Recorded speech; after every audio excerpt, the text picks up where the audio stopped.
Hola mis queridos hermanos, y hemos llegado ya al cuarto tema de este curso bíblico. Me han gustado mucho los comentarios que me han hecho llegar y me encanta saber que no han salido de casa, me encanta saber que están cuidando de su salud y de la salud de todos nuestros hermanos. En la medida que cada uno de nosotros nos cuidemos, estamos también cuidando a los ancianos, a los niños y a todos en general. Por eso este ejercicio que estamos haciendo es muy válido y nosotros los cristianos somos los que más debemos aportar. En esta cuaresma estábamos reflexionando en cada una de las predicaciones acerca de la gracia. Es más importante la gracia que la ley. A veces nosotros necesitamos la ley, necesitamos tener un vigilante para que nos diga no salga, o necesitamos saber que hay una multa para no salir. No, mis queridos hermanos, no nos dejemos llevar por la ley porque la ley esclaviza. En cambio, la gracia nos hace libres. Por eso pensemos en tantas personas que necesitan de nosotros, que necesitan de nuestros cuidados. Y ese cuidado es cuidarnos. Tenemos el ejemplo claro de otros países que están viviendo en estos momentos la muerte. Los infectados cada vez crecen y crecen más. El pánico es grande. Por eso lo felicito a todos ustedes que están haciendo este curso bíblico. Lo felicito porque están leyendo en su casa la palabra de Dios. Y lo están haciendo de una manera muy sana. Recuerden que la palabra de Dios no es para amenazar, no es para amedrentar, tampoco es para hacer coincidir lo que estamos viviendo. No, en ningún momento nadie podría decir es que eso lo dice la Biblia, eso ya estaba escrito, no, en ningún momento. La palabra de Dios, como lo hemos venido reflexionando en este curso, es la historia de ese pueblo de Dios y cómo Dios se revela al hombre de diversas maneras y cómo tiene un plan de salvación en su gracia y cómo el Señor Jesús dio la vida por nosotros en la cruz. Por eso iniciemos este cuarto tema, que es muy interesante, son los libros históricos, con este texto de la segunda carta de San Pablo a su discípulo Timoteo en el capítulo 3, versículo 16. Dice así: toda escritura es inspirada por Dios y útil para enseñar, para reprender, para corregir, para instruir en justicia. Palabra de Dios. Este texto nos ayuda a nosotros a reflexionar, a mirar cómo la palabra de Dios es inspirada por Dios. No hay duda que Él es el inspirador, pero los hombres prestaron su conocimiento para poderla plasmar sobre unos pergaminos, sobre unos rollos. Y Gutenberg fue el que tuvo la tarea de acuñar todos esos libros en el libro de papel, que es el que tenemos en estos momentos, que llamamos palabra de Dios, que llamamos Sagrada Escritura. ¿Cómo van con sus tareas? Yo sé que esto de la gracia nos está ayudando a nosotros mucho y de verdad que esas predicaciones que tuvimos en los dos primeros domingos de Cuaresma y en los viernes de Cuaresma nos ayudaron mucho a mirar que necesitamos dejarnos llevar por esa gracia de Dios. Este curso de Biblia no es obligatorio, porque a veces cuando tomamos un curso obligatorio, pues empezamos a preguntarnos, ¿y es obligatoria hacer la tarea? ¿Cuánto nos van a poner de nota? No, mis queridos hermanos, de pronto nosotros tenemos una conciencia de la educación y es una imposición, y es una educación donde nos les califican a nosotros por una nota.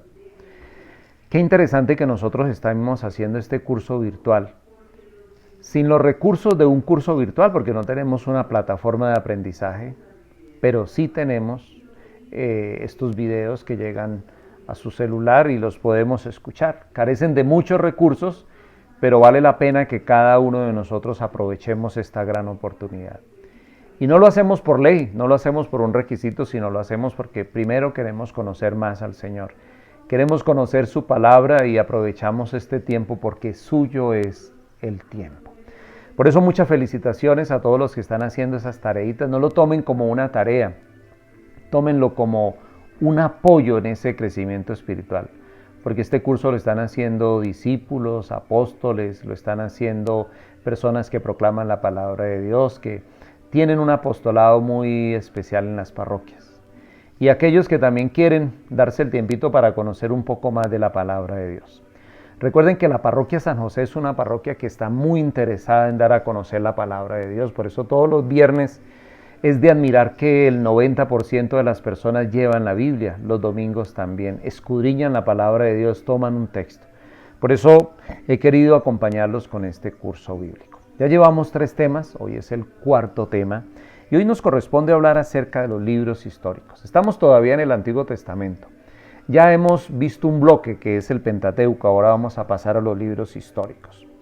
Estos libros históricos son la continuación del Pentateuco y se agrupan bajo los siguientes libros que ustedes encuentran en su Biblia. Por eso pueden empezar a abrir su Biblia e ir mirando cómo encontramos a Josué, a Jueces, a Primera y Segunda de Samuel, Primera y Segunda de Reyes. También encontramos a Ruth, a Primera y Segunda de Crónicas, a Esdras, a Nehemías, a Esther, a Tobías, a Judith, Primera y Segunda de Macabeos. Encontramos este bloque que es llamado como los libros históricos.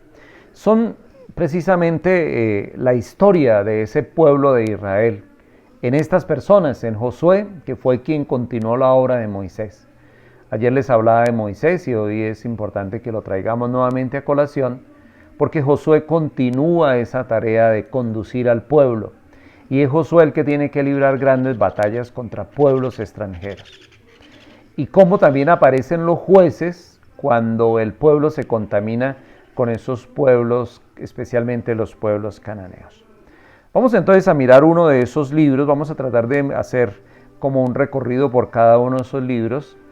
Y si te llama la atención uno de esos libros, léelos, son muy corticos. De pronto el más cortico es el de Esther o el de Ruth, pero lo pueden ir leyendo y de esta manera pues van haciendo esa tareita de conocer los libros históricos. El primer libro que encontramos es el libro de Josué. Y el libro de Josué es la continuación del Pentateuco. En el libro de Josué se encuentra el cumplimiento de la promesa repetida en los primeros 5 libros. Esos 5 libros traen una promesa y en Josué se cumple esa promesa. Contiene relatos de la conquista de ciudades cananeas, cómo los hebreos iban conquistando, iban haciendo a través de su ejército conquistas, y cómo muere Moisés y lo sucede Josué, así como otros son el reparto de la tierra de Canaán entre las tribus. Es el momento en el cual se consolidan las 12 tribus de Israel. En su primera parte, el libro tiene 2 partes, en su primera parte muestra la preocupación por la influencia de las costumbres cananeas que podrían desviar la fidelidad a Yahvé.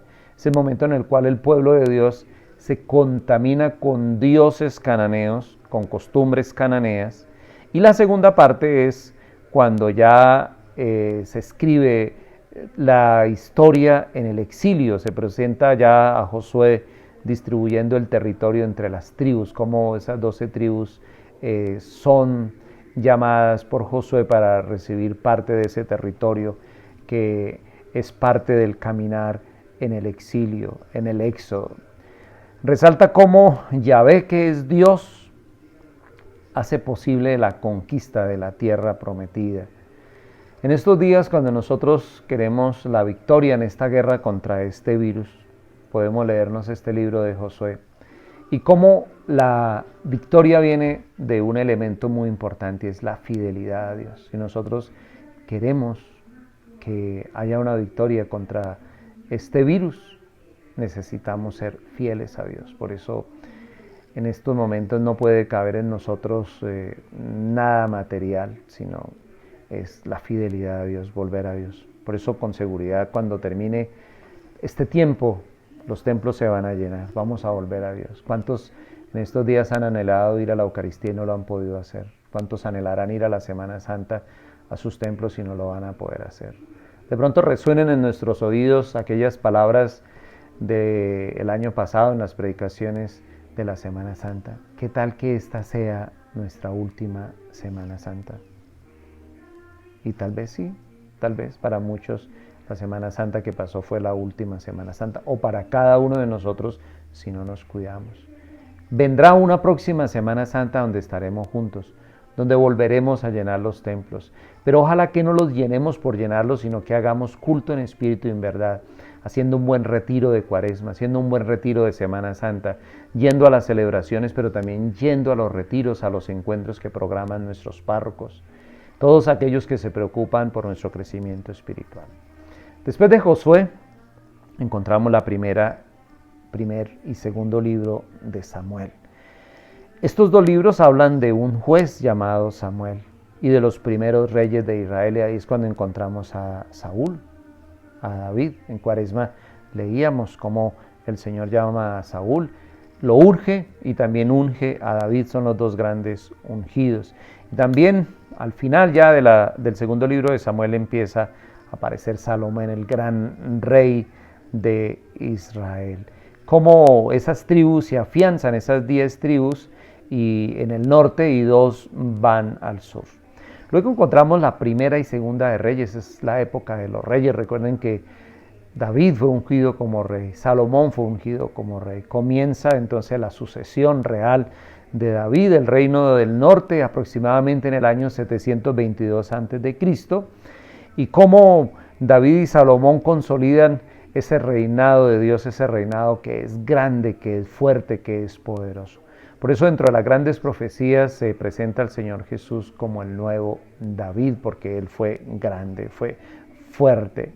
En estos dos libros de los reyes aparecen nuevos personajes, y esos nuevos personajes son los profetas, que contienen la historia de los primeros grandes profetas de Israel. Aparecen los dos grandes, Elías y Eliseo, grandes defensores de la fe, y especialmente defensores de ese Dios Yahvé, Elohim, de ese Dios Sadai, de ese Dios guerrero, de ese Dios fuerte, de ese Dios grande, de ese Dios liberador. Léanse uno de los dos libros de las Crónicas para que encuentren a ese Dios y a esos dos grandes profetas, Elías y Eliseo. Encontramos otros dos libros idénticos en su estructura, Esdras y Nehemías, que narran las misiones de ambos personajes. Son dos personajes, Esdras y Nehemías, a quienes les corresponde reconstruir el reino tras el retorno del exilio. Recuerden que el pueblo va al exilio y cómo este pueblo sufre. Es lo que en estos momentos está sufriendo la iglesia, están sufriendo los cristianos exiliados en sus propias casas. Muchas personas ya no saben qué hacer, se desesperan, hay angustia, hay ansiedad.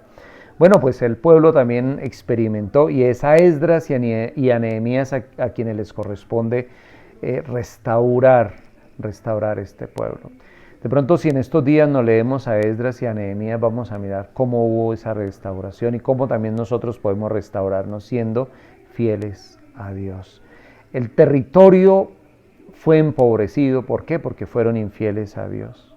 Y cómo Esdras y Nehemías colocan una gran esperanza de victoria, de triunfo, para derrotar a los enemigos y de esta manera volver a vivir en la gran experiencia del reino de Dios. Después viene Ruth, una gran mujer. Es un libro tardío, probablemente del siglo IV a.C. Parece suponer una antigua tradición sobre el origen moabita del rey David, del que Ruth es ascendiente. Es un libro de edificación que cuenta el destino de dos mujeres, Noemí y Ruth. Las mujeres que están haciendo este curso podrían leerse cualquiera de estos libros. Y cómo Noemí y Ruth se mantienen fieles, muy unidas en la buena y mala fortuna. El nacimiento de un niño es signo de los tiempos mejores que se esperan. Es una gran profecía. Después encontramos el libro de Tobías, es una novela. A los que les gusta leer novelas, léanse este libro de Tobías. Seguramente muchos dirán, ay, no alcancé a ir a la librería, estos días no podemos salir, me gusta leer novelas. Pues léete a Tobías, es una novela que enseña, que edifica, que cuenta la historia de un judío piadoso que vive en Nínive y permanece fiel a Yahvé. ¿Recuerdan la historia de los ninivitas? Te invito para que leas y te des cuenta cómo Tobías es el que está en medio de esos ninivitas y cómo Yahvé mira con amor a este hombre. Después encontramos a Judith, otro libro femenino, libro tardío también de la mitad del siglo II antes de Cristo. Es también una novela de la historia de Israel. Es decir, cuando nosotros querramos mirar la historia de Israel, leámonos a Judith. Judith no es un personaje histórico, no fue una mujer. Judith es el prototipo de ese pueblo salvado por Yahvé. Qué hermoso, léanlo. Léanlo y léanlo no solamente pensando que Judith es una mujer hebrea, no. Léanlo mirando al pueblo, es el prototipo del pueblo amado por Yahvé. Por eso en estos días necesitamos mirar la iglesia, mirar la humanidad, mirar el reino de Dios, mirar el pueblo de Dios como esa Judith. Y si leemos a Judith nos vamos a dar cuenta qué necesita el pueblo y hacia dónde tenemos que ir. También encontramos a Esther. Es también otra narración muy novelesca del siglo II antes de Cristo, de la época de los macabeos.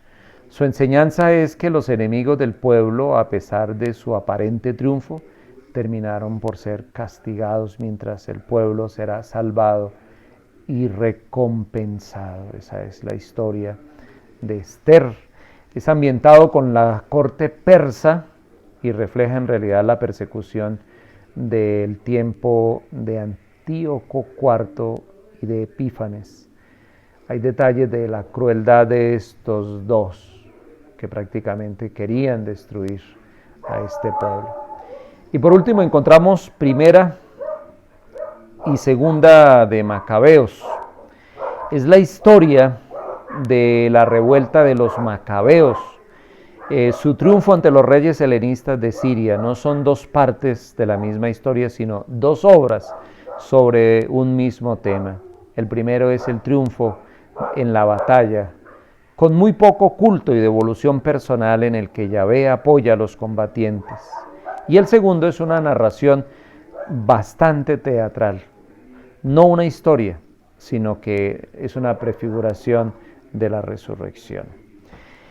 Cuando nosotros empezamos a conocer estos libros, nos damos cuenta que Dios ha escrito una historia y es una historia de salvación.